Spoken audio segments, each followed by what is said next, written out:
The sun was high in the sky, beating down on the pavement of the busy street. It was one of those afternoons where the air felt thick and heavy, even though the wind was blowing. People walked fast, their heads down, focused on their phones or their shopping bags. They were in a hurry to get nowhere important.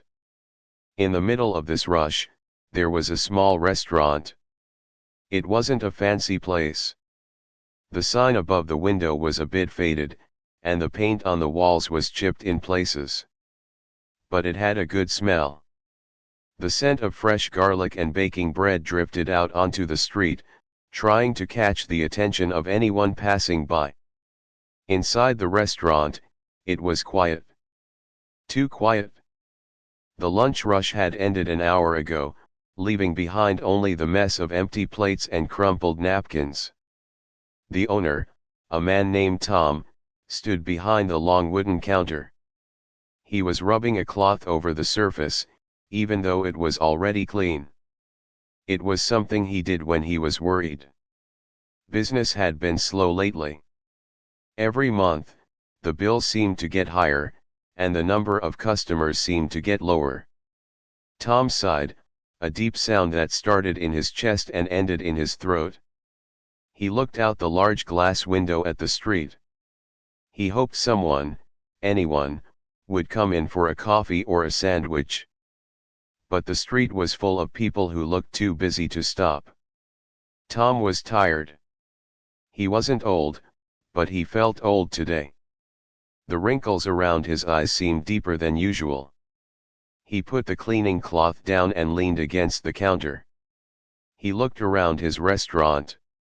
He loved this place. He had spent years saving money to buy it. But love didn't pay the electric bill. He watched a few leaves blow across the sidewalk outside. It felt lonely.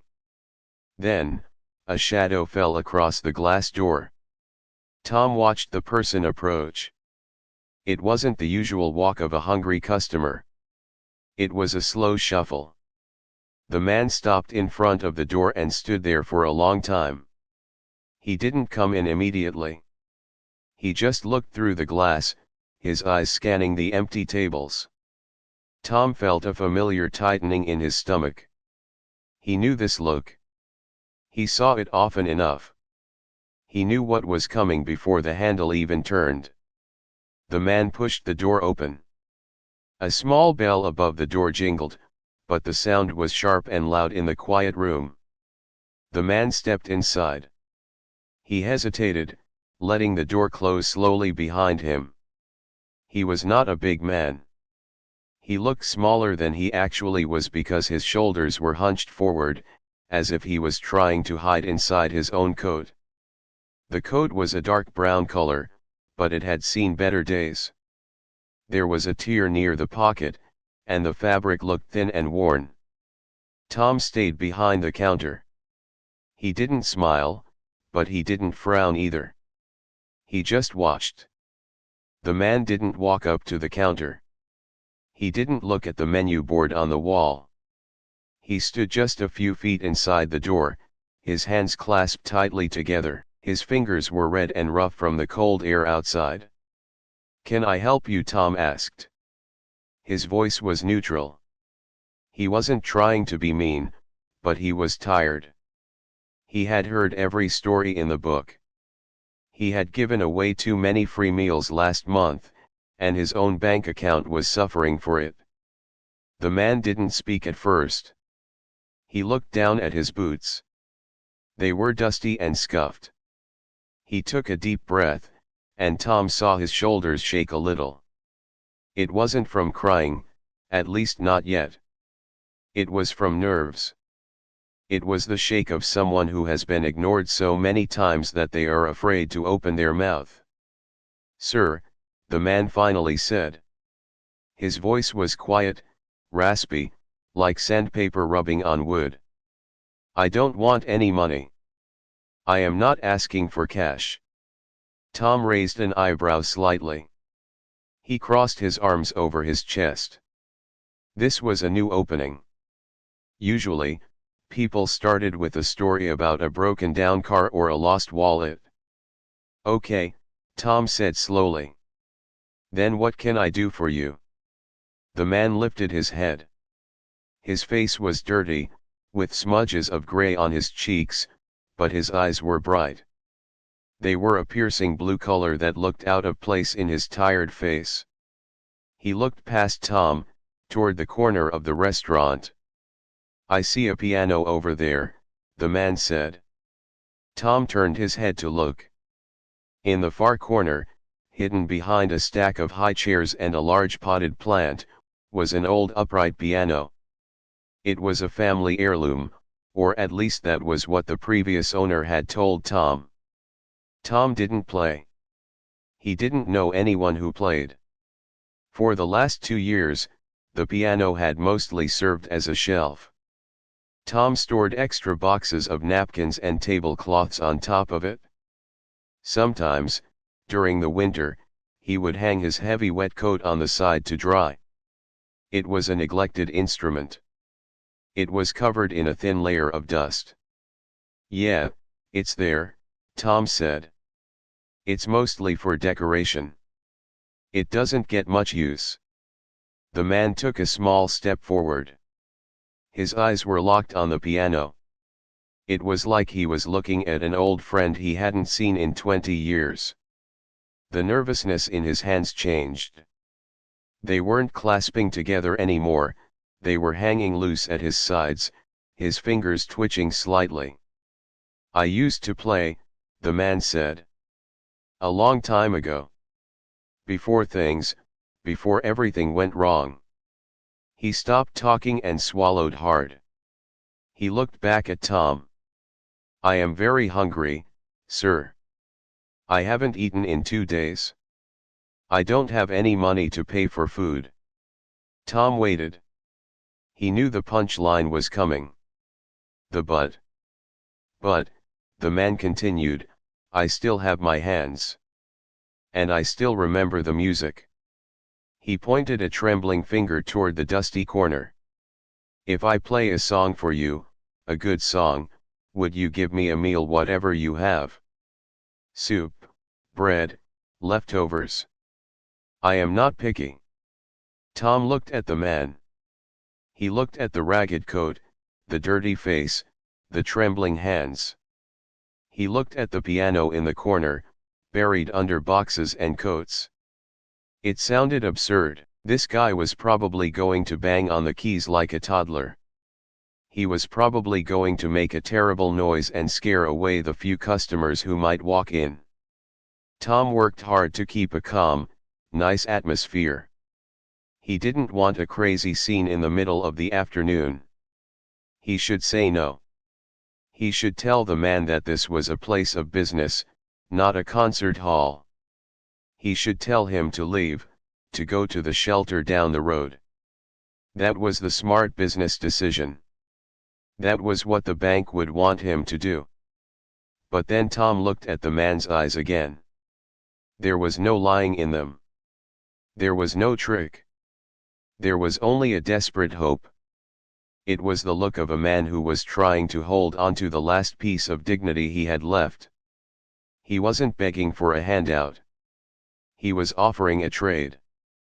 He was offering work, even if the work was just music. Tom sighed again.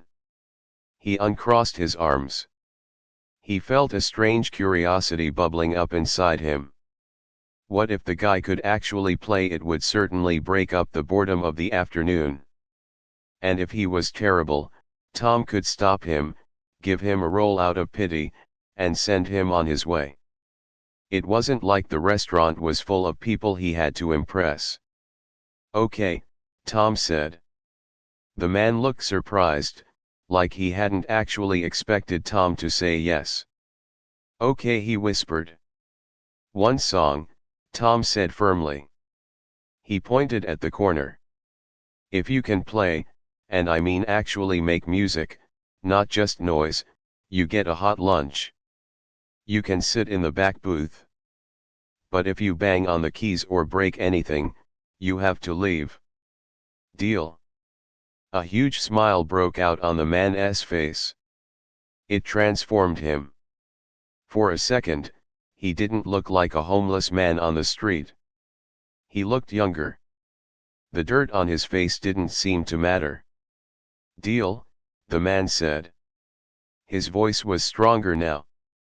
"Thank you. Thank you so much." The man walked toward the corner. He didn't shuffle anymore. He walked with a purpose. Tom watched him go. He shook his head slightly, wondering if he was making a mistake. The man reached the piano. He carefully moved a stack of napkins off the top. He took off his coat and draped it over a nearby chair. Underneath the coat, his shirt was thin and his arms were thin, but his hands looked strong. Tom leaned back against the counter, folding his arms again. He prepared himself for the worst. He expected a chaotic clash of notes. He prepared to tell the man to leave. The restaurant was silent. The man sat down on the bench. He ran his fingers lightly over the keys, just touching them, like he was greeting them. He took a deep breath, closed his eyes for a second, and then, he placed his hands in position. Tom watched, waiting for the noise to start. But the room remained quiet. The man paused, collecting his thoughts. The silence stretched on, heavy with anticipation. Tom found himself holding his breath, watching the dusty figure in the corner. The man's fingers hovered over the yellowed ivory keys. He wasn't just sitting there, he was listening to something in his head that nobody else could hear. The sun moved across the floor, casting a bright rectangle of light that illuminated the piano and the man. Everything else in the restaurant was in shadow. It felt like a spotlight. Tom knew that whatever happened next, the quiet afternoon was about to change. The man pressed down on the keys. The sound that came out of the old instrument wasn't a bang or a clumsy thud. It was a single, clear note that rang out like a bell in a church tower. It hung in the air for a long moment, cutting through the smell of fried food and cleaning supplies. Tom, who was leaning against the counter with his arms crossed, felt his shoulders drop. He had been ready to cover his ears. He had been ready to shout. But he didn't. He just stood there, that one note fading away into the silence of the empty restaurant. Then, the man's hands moved. They didn't jerk or stutter. They flowed across the keys as if they knew exactly where to go. It was a strange thing to watch. The man's hands were rough and red, his knuckles swollen from the cold, yet they touched the dusty white keys with a gentleness that seemed impossible for a street person. He played a melody that Tom didn't recognize. It wasn't a pop song on the radio. It wasn't a nursery rhyme. It was something older, something that sounded sad but also beautiful. The notes tumbled over one another, flowing like a river over smooth stones. Tom stopped wiping the counter. He put the rag down slowly. He looked over at the booth in the back where the only two customers, an older couple, were sitting. They had been eating quietly, just looking at their phones. When the music started, the man had looked up, taking his earbuds out. The woman stopped chewing. She turned her head toward the corner of the room, her eyes wide. The music filled the space. It wasn't loud, but it was strong. It bounced off the walls and the ceiling, breathing life into the tired room. Tom felt a strange sensation in his chest. It was a tightness, a feeling that usually meant he was stressed about money. But this wasn't stress. It was surprise. He looked at the piano, which he usually just used as a shelf for napkins. He had forgotten that it could make sounds like this. He had forgotten that an object made of wood and wire could hold so much power. The man sat with his eyes closed. He wasn't looking at the audience. He wasn't looking for approval. He was somewhere else entirely. Maybe he was remembering a better time in his life. Maybe he was imagining a warm house and a family dinner. Whatever he was seeing, it was coming out through his fingertips. The melody shifted. It started slow and quiet, like a whisper. Then, it got faster. The man's left hand started to play a deep, rhythmic beat, while his right hand danced on the higher notes. The music grew louder, filling the room until it felt like the walls were vibrating. The song sounded like a storm. It sounded like running for shelter. It sounded like being lost and then found. Tom walked out from behind the counter. He took a few steps closer to the piano, drawn in like a moth to a light. He didn't even realize he was moving. He had always thought of this place as just a business. It was four walls where people came to eat, pay, and leave. But now, the room felt different. It felt like a theater. It felt like a place where something important was happening. The couple in the back had completely stopped eating. They were turned sideways in their booth, staring at the man in the ragged clothes. The woman had reached out and grabbed her husband's hand. They weren't whispering. Nobody was whispering. The only sound in the entire place was the piano. The background noise of the city traffic, sirens, people walking seemed to disappear. It was as if the restaurant had been unplugged from the rest of the world. Tom looked at the musician's face. It was transformed. The dirt was still there, and the unshaved beard was rough, but the tension was gone. The panic that Tom had seen in his eyes when he first walked in was totally erased. The man looked dignified. He looked like a king sitting on a throne, even if his throne was a cracked piano bench. The music demanded respect. It didn't matter that his coat was torn. It didn't matter that he was hungry. In this moment, he was in control. He was the master of this room. The song hit a high point. The notes were rushing now, cascading down like a waterfall. It was so fast that Tom wondered how the man's fingers could keep up without getting tangled. He watched the hands blur back and forth. It was magic. Pure, simple magic. Tom thought about all the money he had spent on advertising, on new menus, on fancy signs to get people to come in. None of it had worked like this. A few minutes of honest music was doing more than any poster ever could. Suddenly, the music began to slow down. The rushing waterfall of notes slowed to a trickle. The deep, rhythmic beating of the left hand softened. The melody became gentle again, peaceful like the end of a long day. The man played one last chord, holding it down with both hands, letting the sound vibrate up through the floorboards. Then, he lifted his hands. The silence that followed was heavy. It wasn't the empty silence of before. It was a listening silence. The air in the room felt charged, like the air after a lightning strike. The couple in the back sat still for a second, almost afraid to break the spell. Then, the man let out a breath he seemed to have been holding for the whole song. The woman let go of her husband's hand and started clapping. It wasn't a polite golf clap. It was genuine applause. She clapped loudly, her hands slapping together. Her husband joined in, smiling and nodding his head. The sound of their clapping startled Tom out of his trance. He looked around and realized he had been holding his breath. The man at the piano opened his eyes. He looked startled, as if he had woken up from a dream and was surprised to find himself in a restaurant. He looked at his hands, then at the couple in the back, and finally at Tom standing near the counter.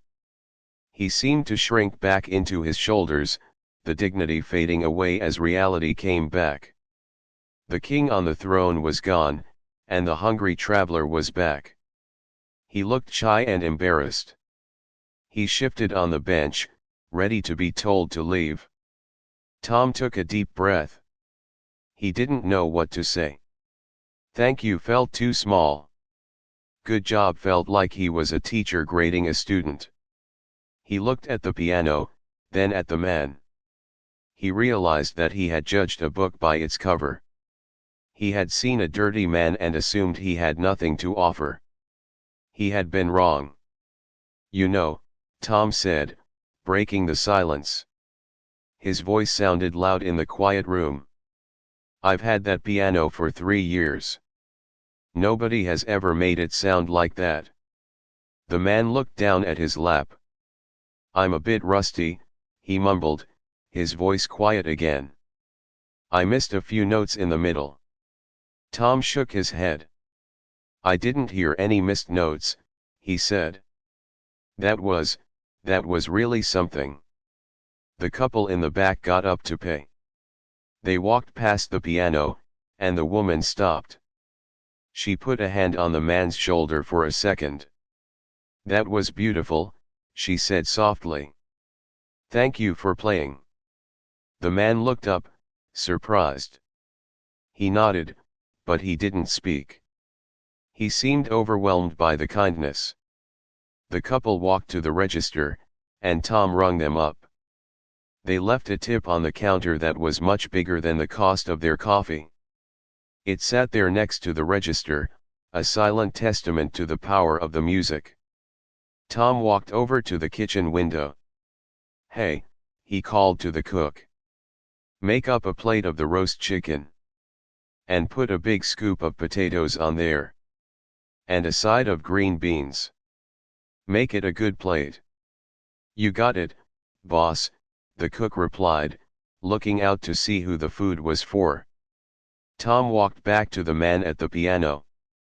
I'm a man of my word, Tom said. You play, you eat.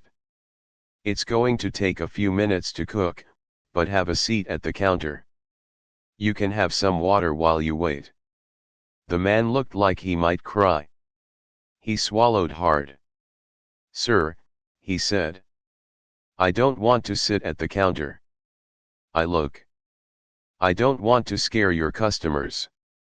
Tom looked at the empty restaurant. Look around, Tom said. The only customers you have right now love the music. And besides, you're a musician. Musicians sit at the counter. Tom pulled out a stool. Sit. The man hesitated, then slowly stood up. He walked to the counter, his steps a little unsteady. He climbed onto the stool. He looked small sitting there, his feet dangling a bit. Tom poured him a large glass of ice water and set it down in front of him. The man grabbed the glass with both hands and drank. He drank so fast that Tom worried he would choke. When he set the glass down, half of it was gone. He wiped his mouth with the back of his hand and let out a long sigh. My name is Robert, the man said quietly. He looked at Tom, then quickly looked away. Tom replied. Nice to meet you, Robert. Robert sat on the stool, his hands resting on the counter, tracing the patterns in the laminate. The adrenaline of the performance was wearing off, and he looked exhausted. The shadows under his eyes looked dark purple. But there was a peace there now too. He had done something good today. He had earned his meal. Tom watched him, thinking. The afternoon was not boring anymore. The restaurant felt different. The music had changed the energy of the room. Tom looked at the piano again, sitting empty in the corner. It didn't look like a shelf anymore. It looked like an instrument. He thought about the people outside, rushing past without looking in. If they could have heard what happened in here, they would have stopped. They would have come in. Tom realized that he had been starving the restaurant of life, just as much as Robert had been starving for food. The bell dinged in the kitchen, signaling that the food was ready. The smell of roasted chicken and herbs filled the air, rich and savory. Robert's head snapped up. His stomach gave a loud, audible growl that echoed in the quiet room. Tom smiled, a real smile this time, not a tired one. "Sounds like that's for you," Tom said. He went to the kitchen window and grabbed the heavy white plate. It was piled high with hot food, steam rising off it in swirls. He carried it back to the counter and set it down gently in front of Robert. The aroma was overwhelming. For a moment, Robert didn't move. He just stared at the plate, his eyes wide. "Eat up, Robert," Tom said. "It's on the house." Robert picked up a fork, but his hand was shaking so bad he couldn't hold it steady. He tried twice, then gave up and put the fork down. He looked at Tom, his eyes shining with tears. "Thank you," he whispered. "Thank you so much." "Don't worry about it," Tom said. He turned away, giving the man some privacy, pretending to organize the straws and napkins behind the register. "You earned it." Robert picked up a piece of chicken with his fingers and took a bite. He closed his eyes, savoring the taste, chewing slowly. Tom watched him out of the corner of his eye. It wasn't just food. It was survival. It was hope. And Tom knew that this was not the end of the story. The piano had spoken, and people had listened.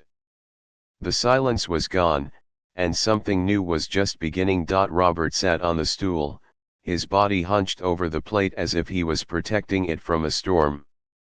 The food was hot and steaming, smelling of garlic and butter. He ate slowly, but with a deep focus, closing his eyes after every bite to let the flavor settle.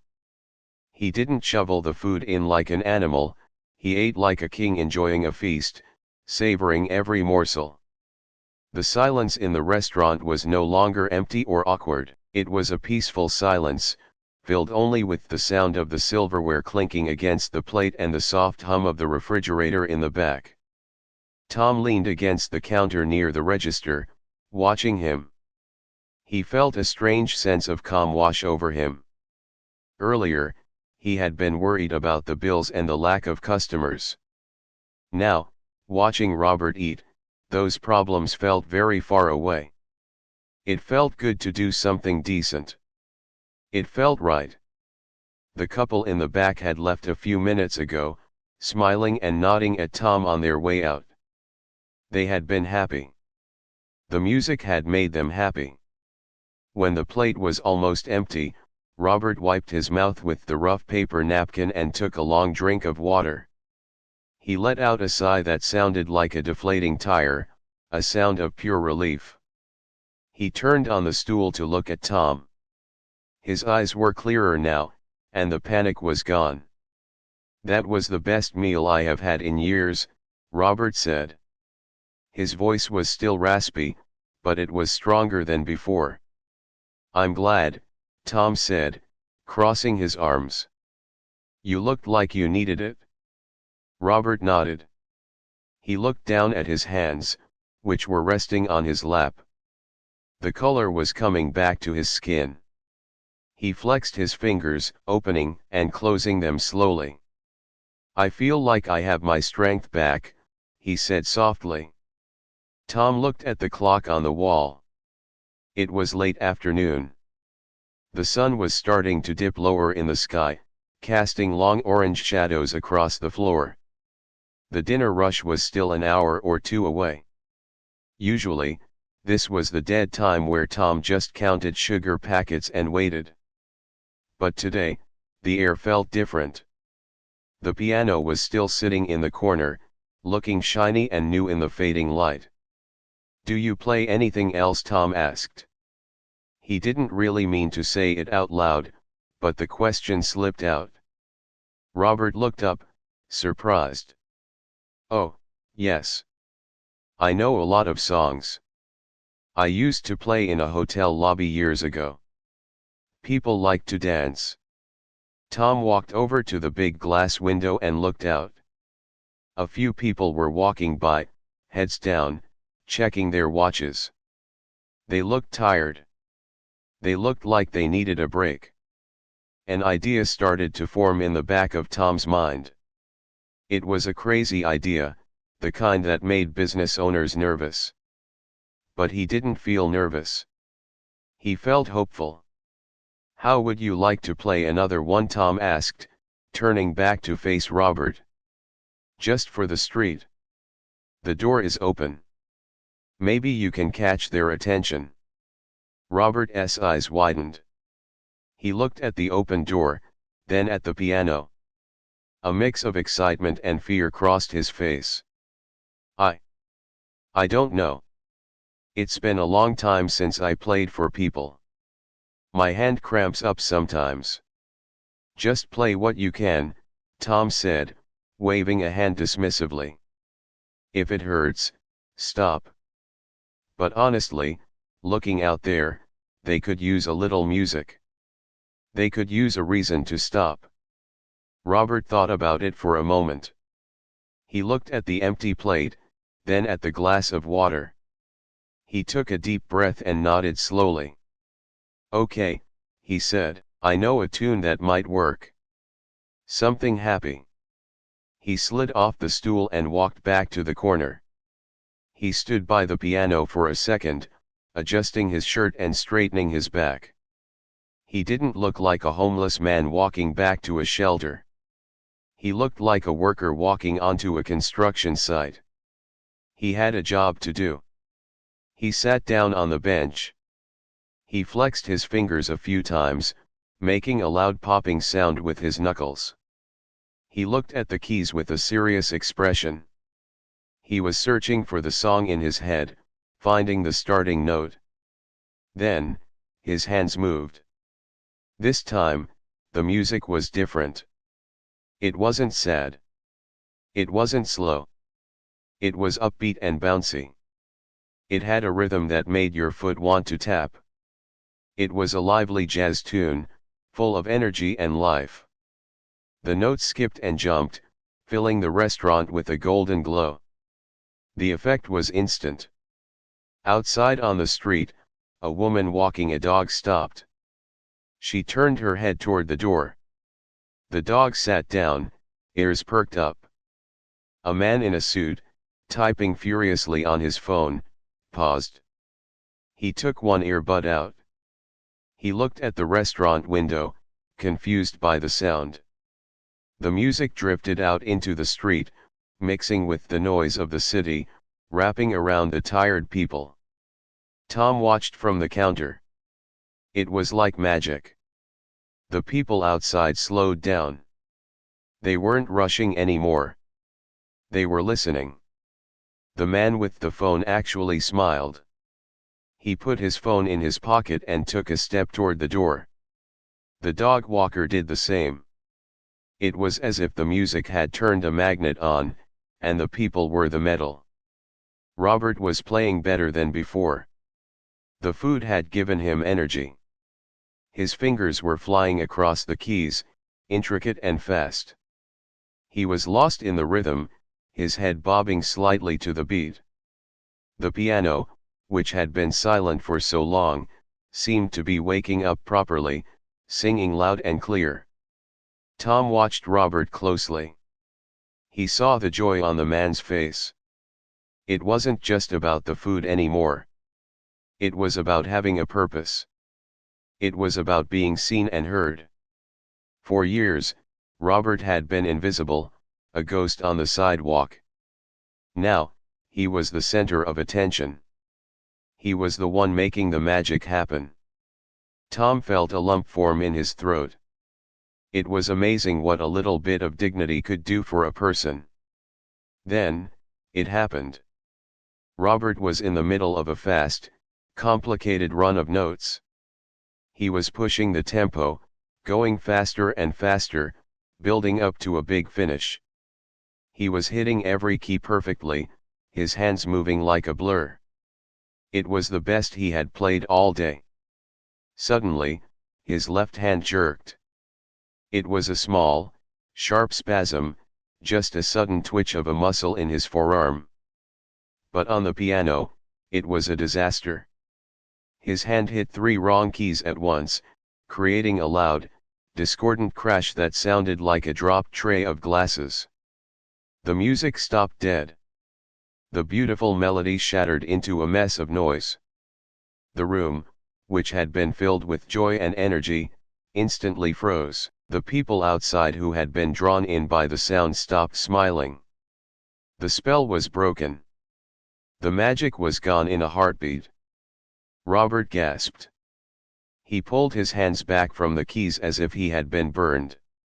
He stared at his left hand, which was trembling visibly.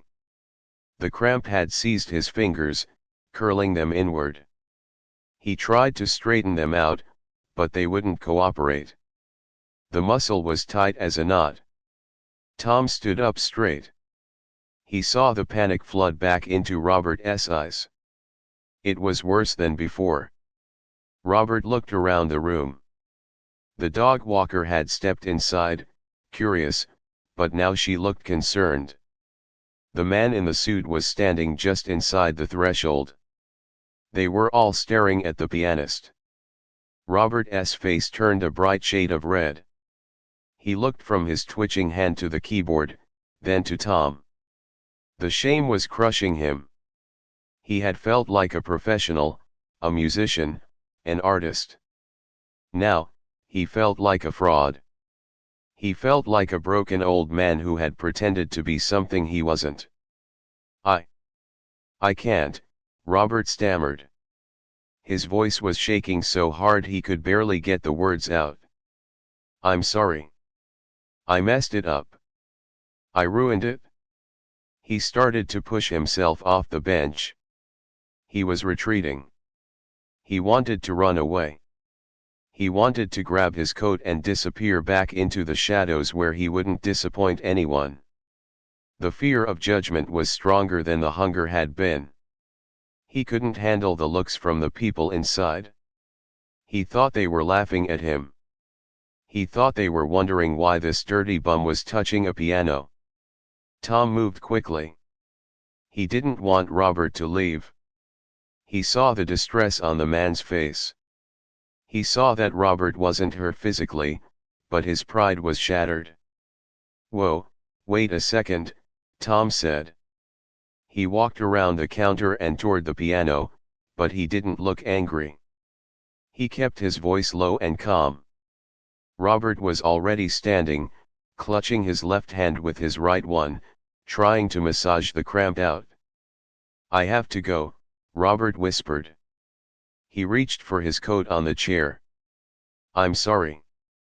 I shouldn't have tried. Tom reached the piano and gently put a hand on Robert's shoulder. It was a light touch, but it stopped the man in his tracks. You didn't ruin anything, Tom said firmly. He looked Robert in the eyes. You played beautifully. The cramp happens. It happens to everyone. Robert looked at the people standing near the door. He felt small again. They're staring, he whispered. They heard the crash.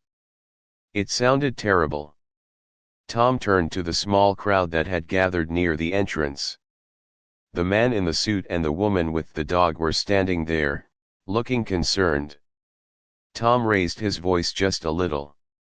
Give us a minute, folks, Tom said with a smile. The pianist is taking a short break. The show isn't over. The woman with the dog smiled warmly. She nodded at Tom. Take your time, she said. That was wonderful up until then. Really wonderful. Robert looked at her, surprised. He hadn't expected kindness, he expected to be laughed at. The man in the suit nodded too. Please, don't stop on our account, he said. It's nice to hear real music. Robert stood there, his coat half on, half off. He looked from the customers back to Tom. His chest was heaving. The cramp in his hand was starting to relax, the knot loosening, but his heart was still racing. "It's just a cramp, Robert," Tom said softly. "Sit back down. Catch your breath. Let the hand rest for a minute. Don't let a stiff muscle chase you away from a hot meal." Tom could see the internal battle in Robert's eyes. The shame was fighting with the exhaustion. Robert was so tired of running. He was so tired of being invisible. But the fear of failure was strong. Tom didn't push him away. He didn't let him hide. He gently guided Robert back toward the bench. "Just sit," Tom said. "You don't have to play right this second. Just sit. Rest your hand. The food is still yours. The music is still yours." Robert let out a long, shaky breath. He slowly sat back down on the bench. He draped his coat over his legs instead of putting it on. He held his left hand with his right, rubbing the palm gently, trying to convince the muscles to relax. He didn't look at the keys. He looked at the floor. Tom stood there for a moment, making sure Robert wasn't going to bolt. He could see the man's shoulders slowly dropping. The panic was subsiding, replaced by a deep embarrassment. But he was still there. He hadn't run. Tom walked back behind the counter and poured a fresh glass of water. He brought it over and set it down on the top of the piano, right next to a stack of dusty music books. "Drink," Tom said. "Then let's try again. Slow this time. No rushing." Robert looked up at the water, then at Tom. He nodded slowly. He took a sip of water, his hand still trembling slightly. The room was quiet, waiting. The customers hadn't left. They were still standing there, watching, holding on to the hope that the music would start again. The magic hadn't died, it was just paused, waiting for Robert to find it again. Robert sat on the bench, staring at the black and white keys as if they had turned into snakes. His left hand was throbbing, a sharp, cramping pain that shot up his wrist and into his forearm. He held it tightly against his chest, trying to massage the knot away with his other hand, but his fingers were clumsy. He felt the heat rising in his neck and face. The embarrassment was heavy, like a stone sitting on his chest. He wanted to disappear. He wanted to run out the door and keep running until he couldn't feel the sidewalk anymore. But he couldn't move. The couple of people standing near the door were still there, watching him. They weren't looking at their phones anymore.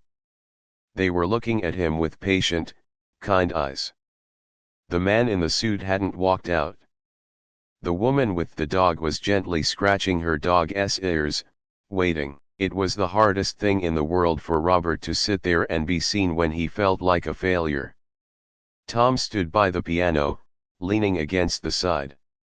He didn't say anything for a long moment. He just waited, giving Robert space to breathe. The restaurant was quiet, but it wasn't the empty, lonely quiet from earlier. It was a waiting quiet. A hopeful quiet. Tom looked at Robert's crumpled hand, then at his face. "It happens," Tom said softly.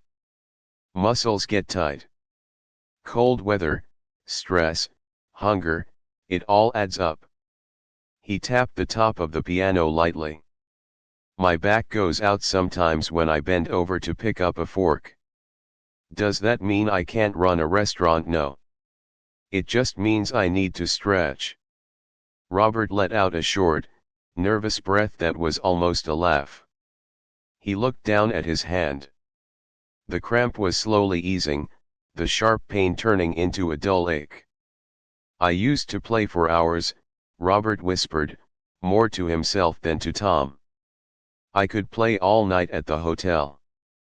I never missed a note. Now I can't even finish one song."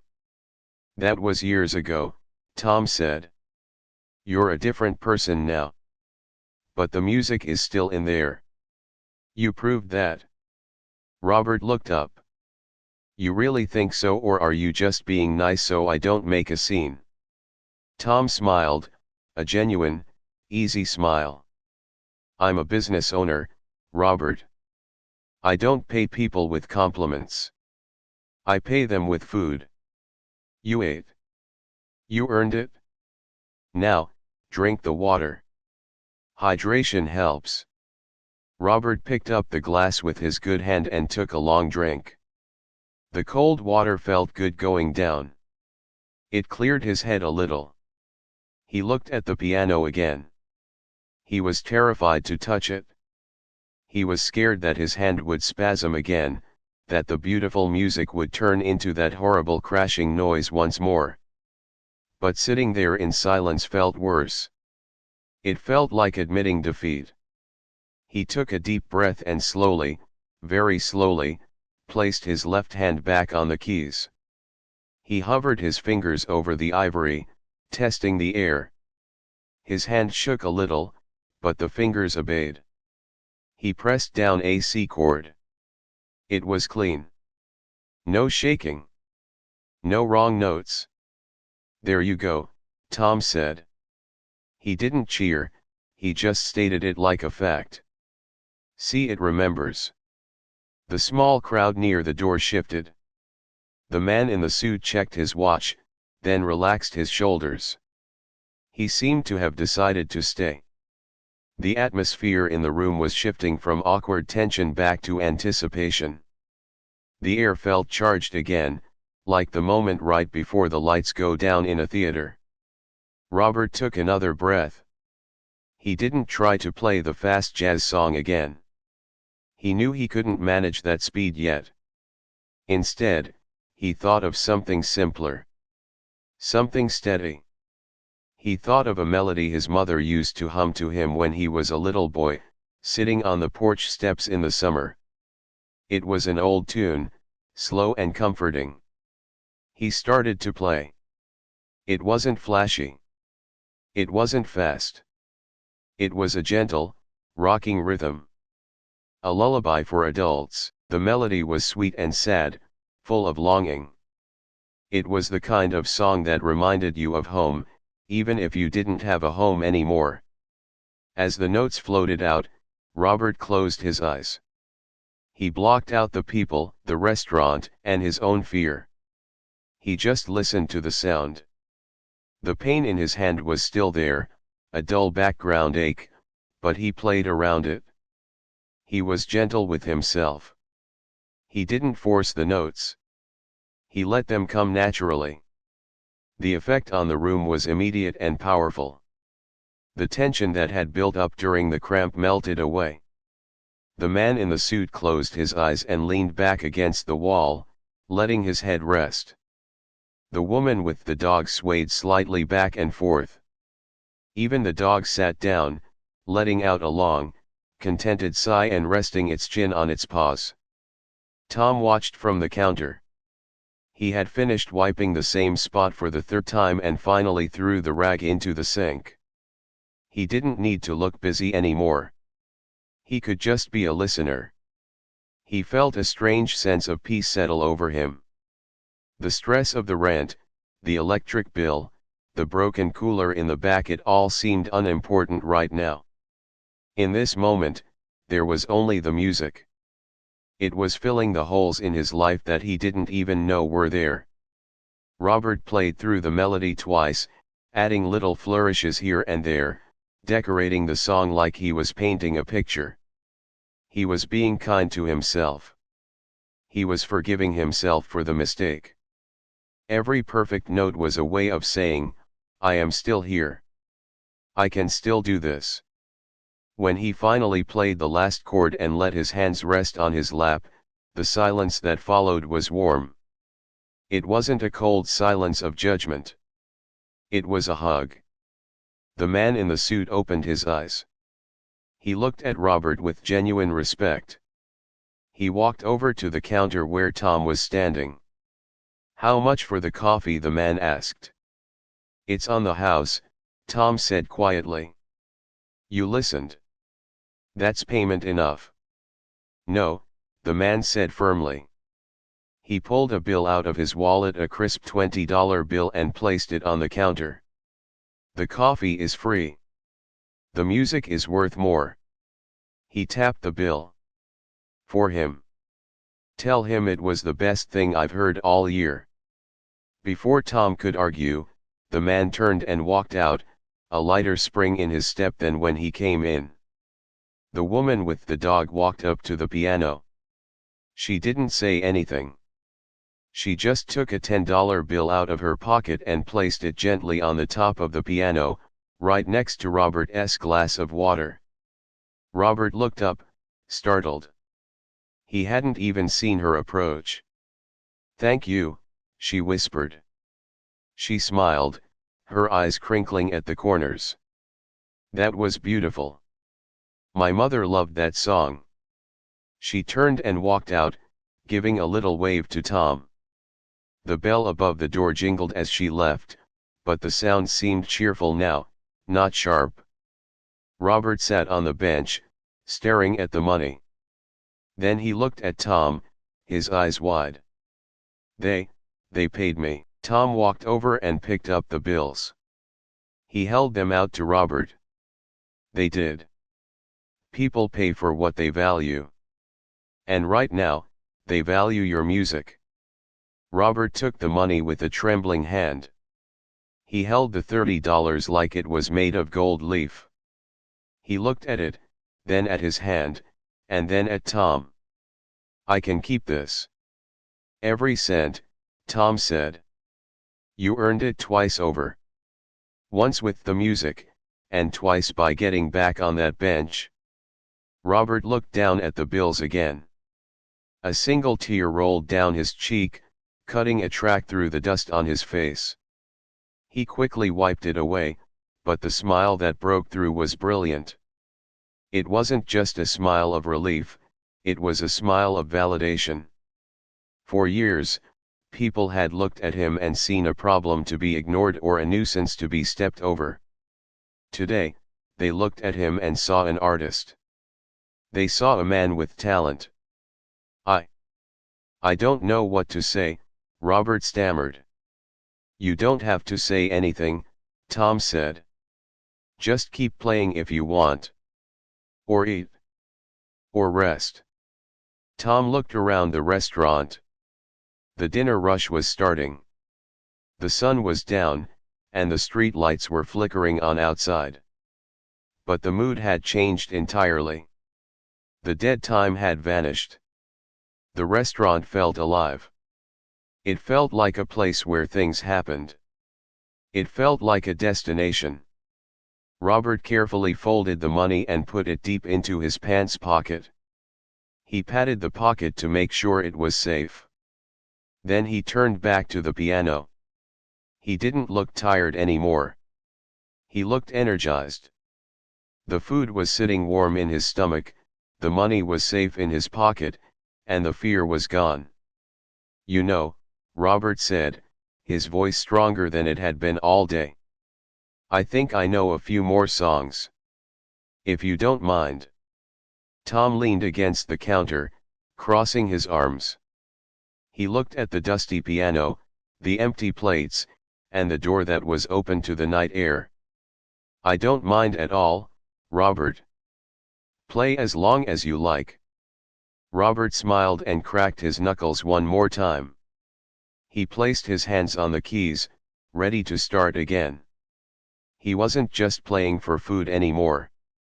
He was playing for the man in the suit who missed his mother. He was playing for the woman with the dog who needed a calm moment. And he was playing for Tom, the man who gave him a chance. The music started up again, drifting out into the night, calling out to anyone who was listening. It was a simple song, played by a simple man, but it was the most beautiful thing in the city. The darkness outside seemed a little less heavy, and the light inside the restaurant seemed to shine a little brighter, all because one man decided to offer what he had instead of asking for what he needed. The music drifted on, filling the restaurant like a warm tide. It wasn't just background noise anymore, it was the heartbeat of the room. As Robert played, the evening crowd began to arrive. It wasn't a flood of people, but it was a steady stream. First, a couple on a date night came in, drawn by the sound that spilled out onto the sidewalk. They looked surprised to see a man in worn clothes playing the piano, but they didn't leave. They sat by the window, listening and smiling. Then, a few regulars popped in, their usual tired faces lighting up when they heard the melody. Tom was busy.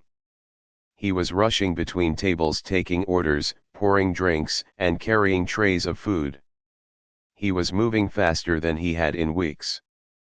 But for the first time in a long time, he didn't feel the heavy weight of stress on his shoulders. He felt light. Every time he passed the piano, he heard the music change to fit the mood.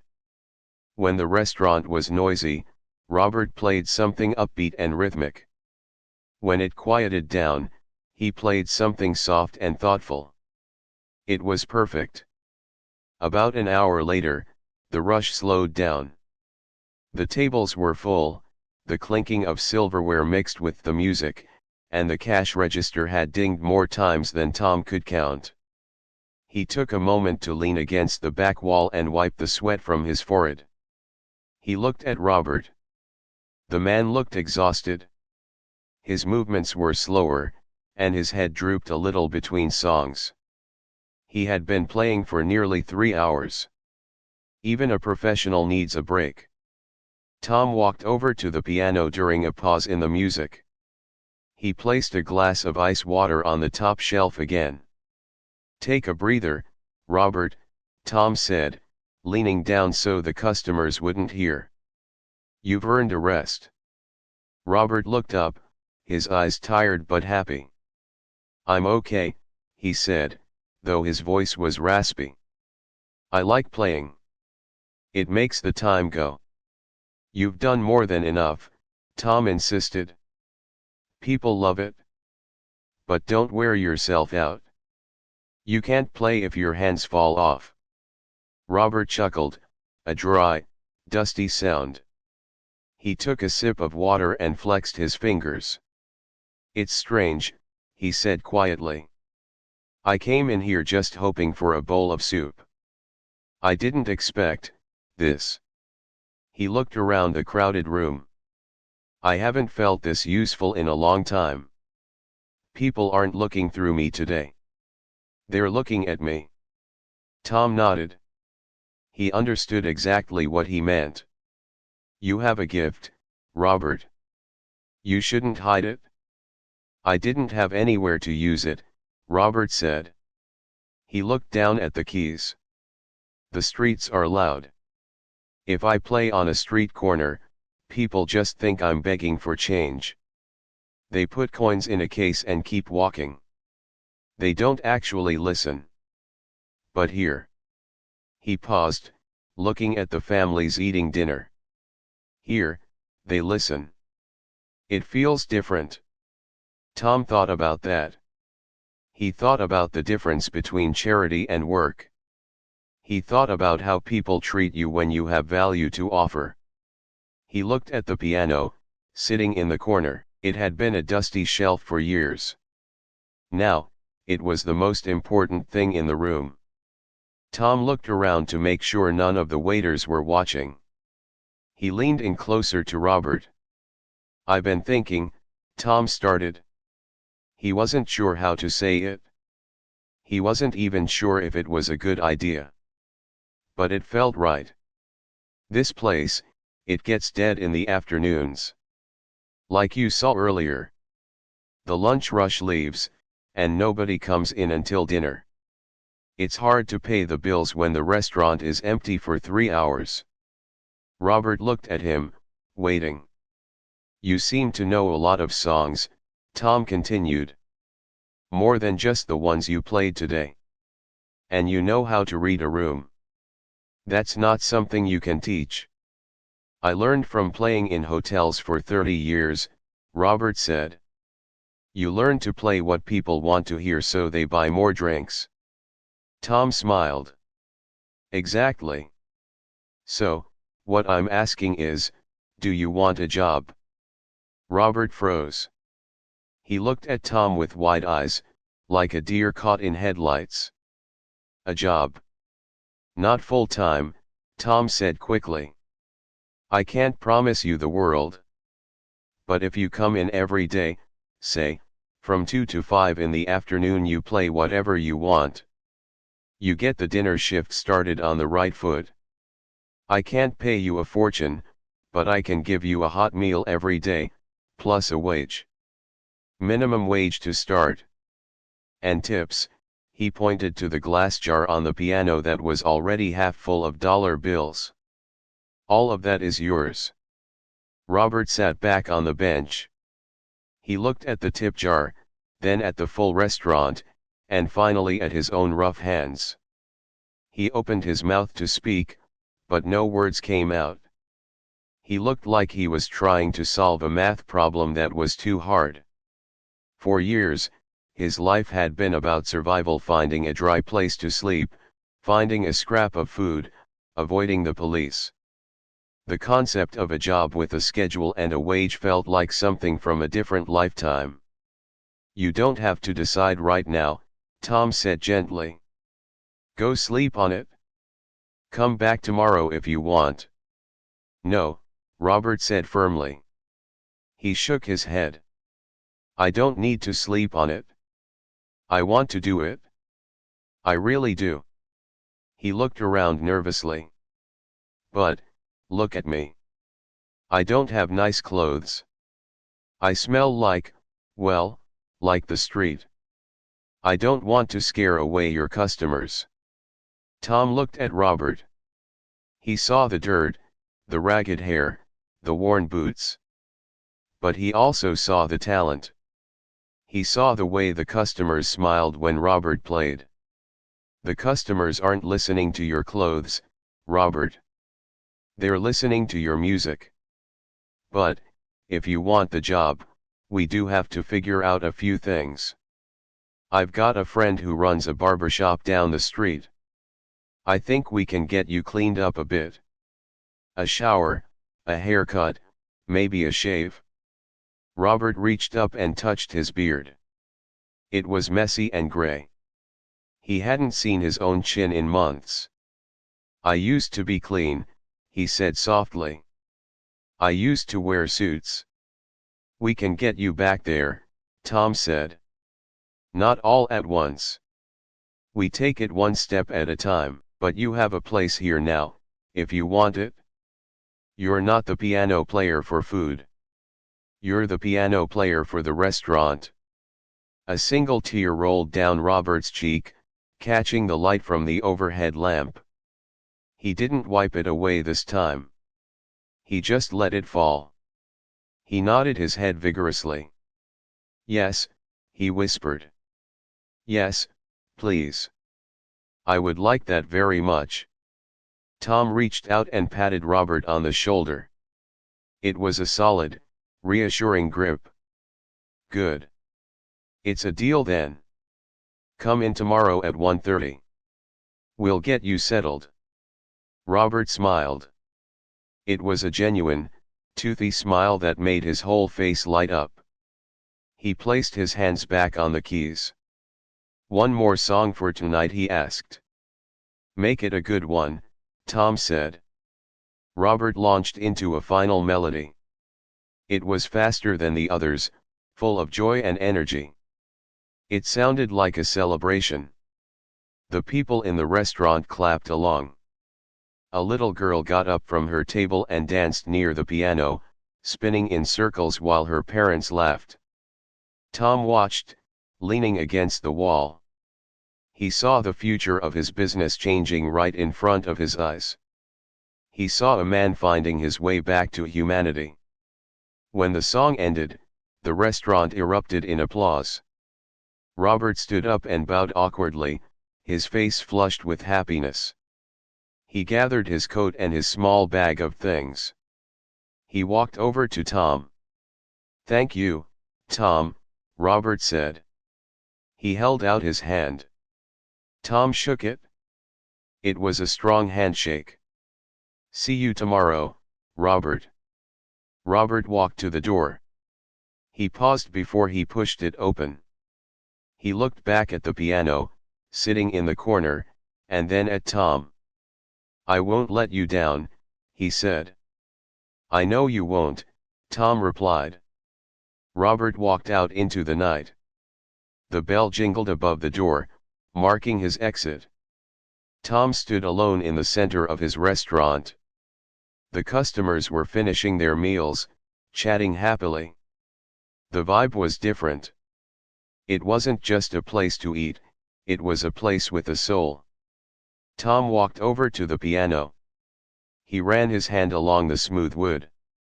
It felt warmer now. It felt alive. He thought about how close he had come to saying no. He thought about how easy it would have been to turn Robert away, to protect his quiet afternoon, to avoid the risk. If he had done that, the piano would still be silent. The restaurant would still be empty. The customers would still be just faces passing through. Tom realized that in trying to help someone else, he had actually saved himself. He had forgotten why he opened this place in the beginning. He opened it to bring people together. He opened it to create something special. Today, with a little bit of music and a lot of heart, he had finally done it.